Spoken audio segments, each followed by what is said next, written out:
ఉన్న జమాత్లలో నేను అత్యధికంగా ఇష్టపడే జమాత్ ఏదైనా ఉందంటే తబ్లిగీ జమాత్. అవునా?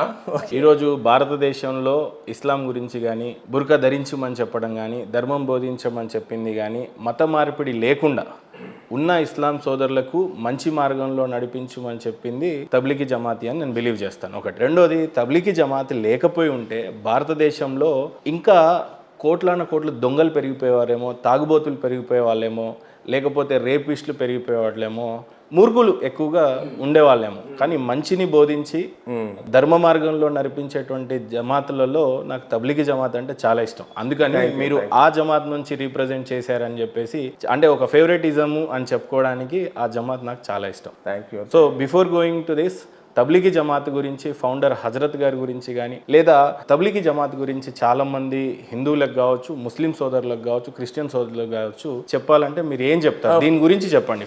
దీని యాక్చువల్గా ఫౌండర్ వచ్చేసి మౌలానా ఇలియాస్ సాబ్ రహమతుల్లాహ్ అలైహి, ఢిల్లీలో. ఈ రోజుకు కూడా అక్కడ మెయిన్ మర్కజ్ అని ఉంటుంది. ఏ ఉద్దేశం మీద ఆయన స్థాపించాడు తబ్లిగీ జమాత్? ఏ ఉద్దేశం మీద అంటే ముస్లిమ్స్ వచ్చేసి రాంగ్ వేలో పోకూడదు. ఫర్ ఎగ్జాంపుల్, మా దైవ ప్రవక్త ముహమ్మద్ సల్లల్లాహు అలైహి వసల్లం ఏం చెప్పారంటే, ఒక వ్యక్తి వచ్చి, ప్రవక్త గారు నేను అందరికన్నా మంచిగా ఎవరిని చూడాలా, ఎవరిని చూసుకోవాలా అంటే ప్రవక్త గారు అన్నారు మీ అమ్మగారు. ఆమె తర్వాత ఎవరు అంటారు, మళ్ళీ అంటారు మీ అమ్మగారు. ఆమె తర్వాత ఎవరు అంటారు మీ అమ్మగారు అని ప్రవక్త గారు. ఆమె తర్వాత ఎవరు ప్రవక్త గారు అంటే మీ నాన్నగారు.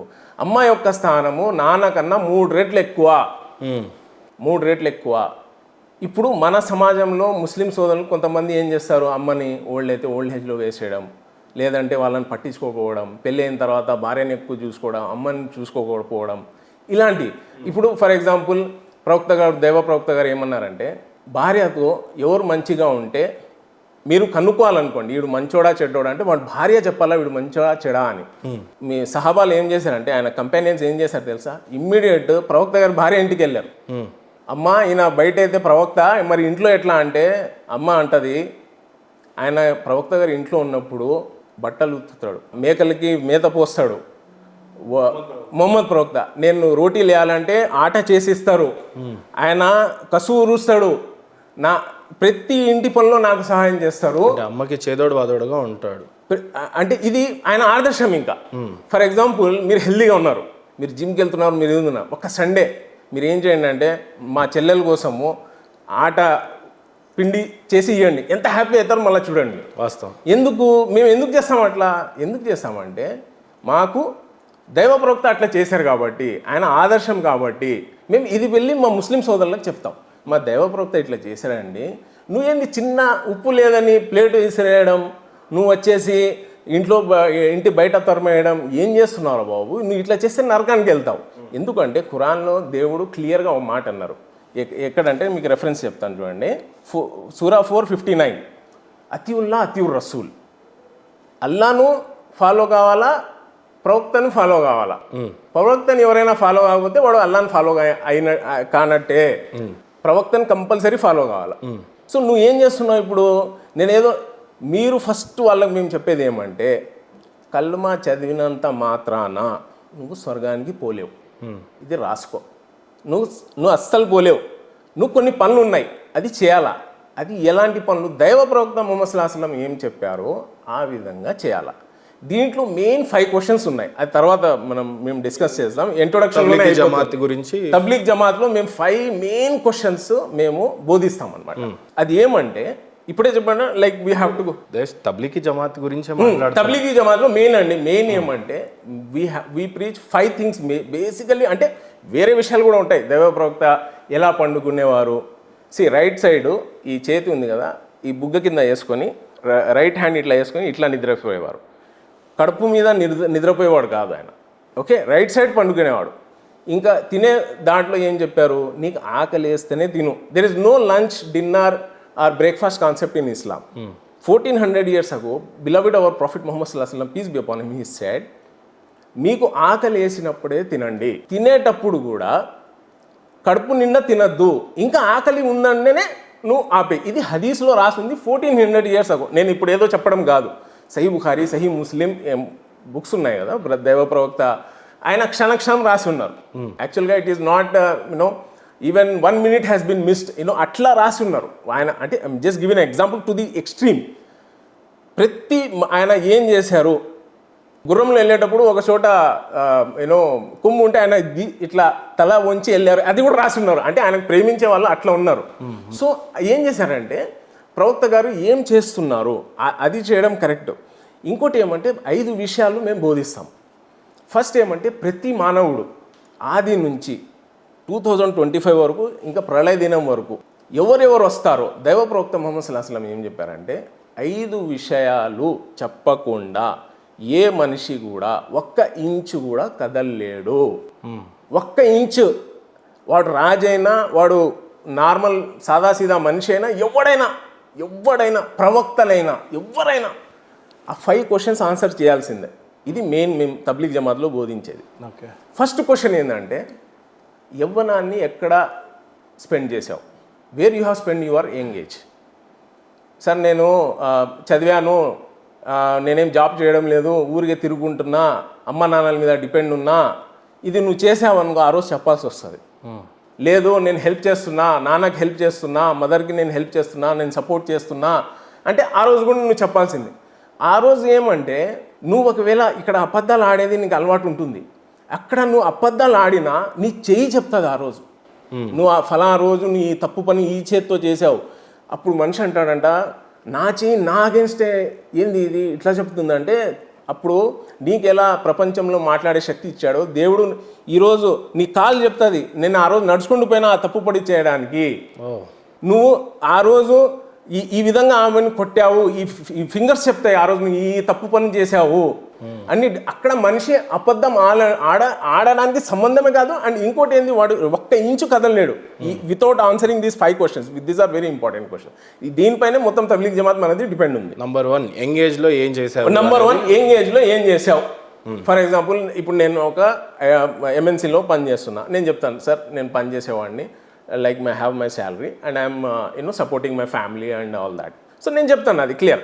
సో ఎస్పెషల్లీ ఏమంటే దాంట్లో అడిగేది కూడా యవ్వనంలో ఒకటి జీవితం ఎట్లా గడిపావు, మెయిన్ క్వశ్చన్ దాంట్లో జీవితం ఎలా గడిపావు. లైక్ మీరు ఉన్నారు, నేను విలేకరిని, అది జీవితం ఎలా గడిపారు. ఎంగేజ్లో ఏం చేసావు, నేను ఇట్లా ఇంటర్వ్యూ తీసుకునేవాడిని, ఇట్లా మంచిని ప్రజలకు నేను చెప్పేవాడిని, ఏదైనా చెడు ఉన్నా వాళ్ళకి చెప్పేవాడిని, నేను చాలా ఏమంటారు పార్షియల్గా అంటే వితౌట్ పార్షియాలిటీతో నేను చెప్పేవాడిని అని మీరు ఆ రోజు చెప్తారు. ఒకవేళ మీరు ఇక్కడ ఏమైనా అట్లా చేయకపోతే ఆ రోజు చెప్పాల్సి వస్తుంది. అండ్ నెక్స్ట్ మనము ఏదైనా తప్పు చేస్తే ఎక్కడ తప్పు చేశానని మా అవయవాలే చెప్పేస్తాయి, నేను చెప్పే అవసరమే లేదు ఆడ. నేను ఒకేలా అబద్ధం తప్పు చేసిన చెయ్యి, మాట్లాడిన నోరు, నడిచిన కాలు, ప్రతిదీ. సో సెకండ్ క్వశ్చన్, డబ్బు ఎలా సంపాదించావు ఇది అడుగుతారు. ఇప్పుడు ఈ పొలిటీషియన్స్ ఉన్నారు కదా, చేస్తున్నారు కదా, ఆ రోజు చెప్పాల్సి వస్తుంది. అది 2G స్కామ్ చేశాను, 1,00,000 కోట్లు దొబ్బేశాను, మనుషులు తినడానికి లేక సస్తున్నా, నేనేమో కరప్షన్ చేశాను చెప్పాల్సి వస్తుంది ఆడ. అస్సలు ఎవడికి వదిలేది కాదు ఆడ. ఎవడున్నాడు, ఎవడు అబ్బ కొడుకున్నా ఆడ చెప్పాల్సిందే. సో కాబట్టి సెకండ్ క్వశ్చన్ ఏమంటే డబ్బు ఎలా సంపాదించావు. థర్డ్ క్వశ్చన్ ఆ డబ్బు ఎలా స్పెండ్ చేసావు. సంపాదించడం గొప్ప కాదు, ఎలా స్పెండ్ చేసావు, ఎలా ఖర్చు చేసావు, how you spend your money. ఆ రోజు ఆడికి అవసరం ఉంటే నేను ఇవ్వలేదు, ఆ రోజు చెప్పాల్సి వస్తుంది. లేదు వానికి మర్డర్ చేయించడానికి అది డబ్బు ఇచ్చా చెప్పాల్సి వస్తుంది. నువ్వు చెప్పకపోయినా నీ అవయవాలు ఆ రోజు చెప్తాయి, గుర్తుపెట్టుకో. ఈరోజు నువ్వు పెళ్ళాన్ని కొడుతున్నావు ఎందుకు, కట్నం నీకు ఇవ్వలేదని. కొడక్క నువ్వు ఆ రోజు నీకు దేవుడు ఖచ్చితంగా అడుగుతాడు, నువ్వు చెప్పాల్సిందే ఆడ, అవును నేను టార్చర్ చేశాను భార్యని, నాకు కట్నం ఇవ్వలేదు కాబట్టి. ఓకే, నువ్వు ఎలా ఖర్చు చేసావు కూడా నువ్వు చెప్పాలా. ఊరికే లైక్ మేమేమంటామంటే ఇజాఫా అంటాం, అంటే లైక్ వేస్ట్ చేసావా, లేదంటే నువ్వు కరెక్ట్ వేలో ఖర్చు చేసావా, ఇది కూడా నువ్వు చెప్పాల్సిందే. ఫోర్త్ క్వశ్చన్ ఏమంటే ఎంత జ్ఞానాన్ని సంపాదించావు. ఫర్ ఎగ్జాంపుల్ ఇప్పుడు నేను సింగపూర్ వెళ్ళాను, సింగపూర్లో ఎయిర్పోర్ట్లో రాస్తుంది death penalty to drug traffickers, క్లియర్గా రాస్తుంది ఆడ. నాకు తెలీదు అంటే అరే నువ్వు తెలుసుకోవాలా, నువ్వు ఇప్పుడు you are the culprit now, you have not known and also you are doing that one. నువ్వు ఒక దేశంలో ఉన్నప్పుడు నువ్వు తెలుసుకోవాలా. అదేవిధంగా మంచి ఎలా చేయాలా నాకు తెలీదు అంటే నువ్వు నరకానికి పోతావు. నువ్వు తెలుసుకోవాలా. ఇప్పుడు మీరు చేస్తున్నారు చూడండి అన్వేషణ. ఎందుకు చేస్తున్నారు? ఏది తప్పు ఏది కరెక్ట్ అని మీరు నేర్చుకోవాలని ఉన్నారు కాబట్టి మీరు ఏం చేస్తున్నారు? సో మీరు తెలుసుకుంటున్నారు, ఆ ప్రాసెస్లో ఉన్నారు. ఓకే, మీకు కరెక్ట్గా తెలియాలా. సో ఇదైతే కంపల్సరీ, ఇదైతే సత్యం. ఏమంటున్నా అంటే మనకు ఎలా జ్ఞానాన్ని నువ్వు సంపాదించావు, ఎంత జ్ఞానాన్ని సంపాదించావు కంపల్సరీ నువ్వు చెప్పాలా. నాకు తెలియదు అని నువ్వు అక్కడ దబాయించుకోలేవు. ఓకే, నా last and fifth and most important question, ఎందుకు మేము తబ్లీగ్ జమాత్ చేస్తాము, ఎందుకు మనం చేస్తాము అనేది ఫిఫ్త్ క్వశ్చన్లోనే ఉంది. అది యాక్చువల్గా నేర్చుకుంది ఇతరులకు ఎంత చెప్పావు. మహేందర్ గారు ఆ రోజు వీడియో తీసి నాకు డౌట్లు ఉన్నాయి అని చెప్తే నువ్వు ఇంట్లో ఇండియా న్యూజిలాండ్ చూసుకుంటా కూర్చున్నావా అని దేవుడు అడుగుతాడు. ఫర్ ఎగ్జాంపుల్ అండి, ఇప్పుడు మీరు ఒక హిల్ స్టేషన్ వెళ్తారు. ఓకే, మీరు సీనరీ ఎంజాయ్ చేస్తున్నారు. జస్ట్ ఎగ్జాంపుల్ కోసం, please don't mind any. Okay, so ఏమవుతుందంటే మీ బాబు ఎవరో చిన్నోళ్ళు వాళ్ళు ఏదో మీరు సీనరీ చూసిన బిజీ ఉన్నారు, వాళ్ళు మీ దగ్గర నుంచి వెళ్ళిపోయారు. ఇప్పుడు they reach to edge of A hill. అక్కడ ఒక మనిషి కూర్చొని ఉన్నాడు హాయిగా, అతను కూడా సీనరీ ఎంజాయ్ చేస్తున్నాడు. ఎంత బాగుంది సీనరీ, ఎంత గొప్పగా ఉంది, ఎంత పచ్చదనం ఉంది అంతా చూస్తున్నాడు. ఆ పిల్లోడు పడిపోతున్నాడు, చూస్తున్నాడు, కానీ ఆపడం లేదు. ఎందుకు? రాజ్యాంగంలో రాసలేదు కదా ఆ పిల్లోని ఆపాలని. He's doing his own business, he's minding his own business. ఇప్పుడు పిల్లోడు పడిపోయాడు అనుకోండి, దేవుడు అన్ఫార్చునేట్లీ మేమేమంటాం, రే నువ్వు పక్కనే ఉన్నావు కదరా, నువ్వు లేచి వెళ్ళే అవసరం కూడా లేదురా, ఒక్కసారి చేత్తో పట్టుకుంటే అయిపోయేది కదరా, నువ్వు ఎందుకు పట్టుకోలేదని అంటామా అన్నమా. సో సేమ్ వే ఇప్పుడు ఫర్ ఎగ్జాంపుల్ మీరు విజయవాడ వెళ్తున్నారు.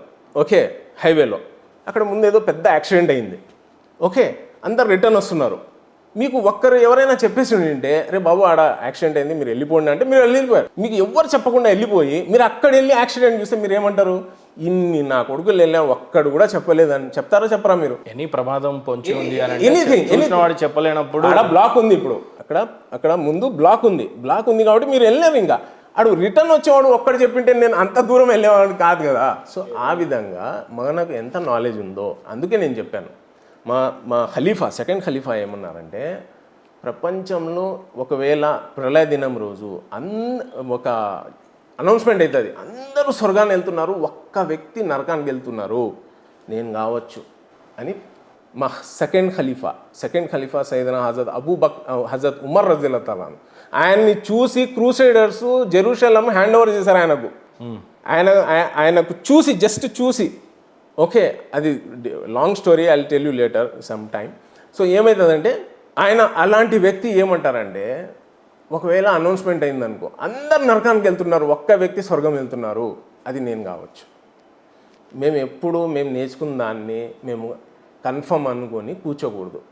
మా లర్నింగ్ ప్రాసెస్ అయితే ఉండాలా, ఏది కరెక్ట్ ఏది చెడు అనేది మనం కనుక్కుంటా ఉండాలా, మనం ముందుకు వెళ్తూ ఉండాలా. రైట్. ఫయాజ్ ఖాన్ గారు చెప్పినటువంటి విషయాలు అర్థమైందని అనుకుంటా. మొదటిది ఎంగేజ్లో ఏం చేసావు అని అడుగుతారు. రెండవది డబ్బు ఎలా సంపాదించావు అని అడుగుతారు. మూడవది డబ్బుని ఎలా ఖర్చు చేశావు అని.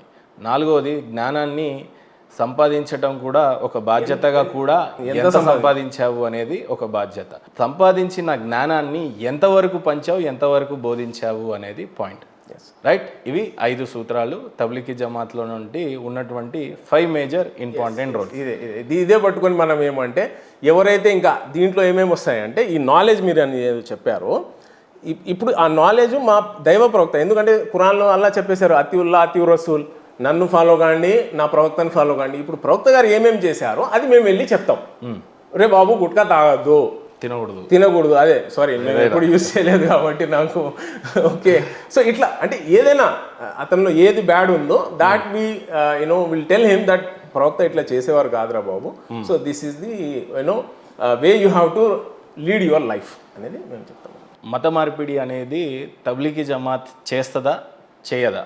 మీరు ఫయాజ్ ఖాన్ గారు మత మార్పిడి చేస్తారా చేయరా?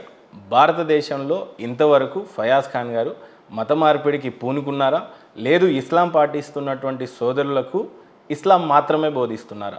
నేను మీకు క్లియర్గా చెప్పాను, తబ్లీగ్ జమాత్ నుంచి నేను వచ్చాను. తబ్లీగ్ జమాత్ ఏమంటే మనం ముస్లిం సోదరుల మీదే మేము పని చేస్తాం. ఓకే, మా బేసిక్ మోటివ్ అంటే బేస్ అది, పునాది అది.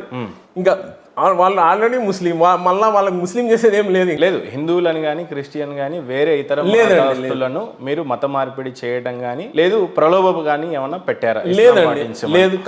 ఇట్ ఈస్ ఎప్పుడు అంటే మీరు కళ్ళు కూడా అనుకునే విషయం అది యాక్చువల్గా. ఓకే, మేము only there are many organisations who are working. వాళ్ళు ఏదో మత మార్పిడి చేయాలని ఏం కాదండి. ఇప్పుడు ఇస్కాన్ వాళ్ళు ఉన్నారు, హరే రామ హరే కృష్ణ అని హైదరాబాద్ నుంచి అమెరికా, అనకాపల్లి నుంచి అమెరికా వరకు చెప్తున్నారు.